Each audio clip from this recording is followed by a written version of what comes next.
Extent of damage to this tractor tire. Difficult to repair. But for Pakistan, it's a minor problem. Before repairing it, a low-speed grinder is used to clean the wound, to facilitate subsequent stitching. The way the master holds the sander, you can tell he's an experienced teacher. Once the tire has been sanded, the brush is used to clean up the dust. Then it's time to use nylon thread. Then it's time to stitch up the wound. After he has closed the wound, a layer of vulcanizing agent is applied to the stitched area. After applying the vulcanizing agent evenly, the master starts to make the patch. This patch is also cut from other discarded tires. They are very strong and durable. In order to make the patch fit the tire better, the patch is cut out. The patch has to be polished with a grinding machine. After sanding, apply raw film to the sanded surface. Press it down with a roller. Next, apply a layer of raw film to the inside of the tire. A layer of raw film is also applied, again with the roller. The patch can then be put back on, to prevent the patch from falling off. At this point, the technician, he also needs to use a needle and thread to sew the patch to the rubber. A layer of vulcanizing agent is applied to the stitched area. After the application,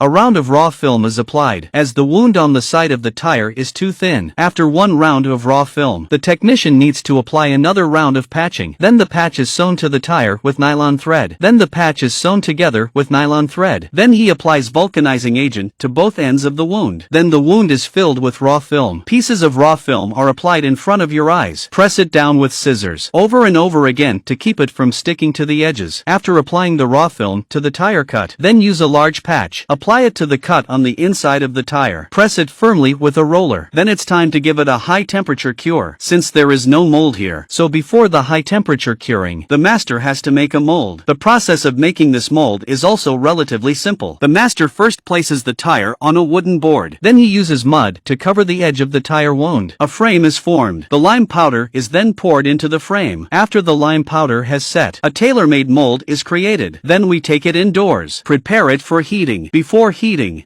a layer of vulcanizing agent is applied. Then the tire is lifted onto the mold by a joint effort. The tire is compacted with sandbags and wood to prevent air bubbles from forming during the curing process. Once the tire has been compacted and secured, heated to around 160 degrees for 2 hours, the top of the tire is now shaped. Then the sides of the tire are shaped in the same way. First apply a vulcanizing agent, and then a layer of raw film. The tire is then ready to be vulcanized. The wound on the side of the tire is quite large. In order to make sure that everything is in order, the master cures the tire at high temperature for 24 hours. After the vulcanization is complete, you can't even see it now. The tire is beyond repair. But as a Pakistani craftsman, excellence is essential. So, the master also needs to use a grinder to get rid of the rough edges, where it doesn't come out. The master then uses a soldering iron to smooth it out. Once the burrs have been smoothed out, the job is done. The repaired tire still looks very strong. It will last for another 10 years.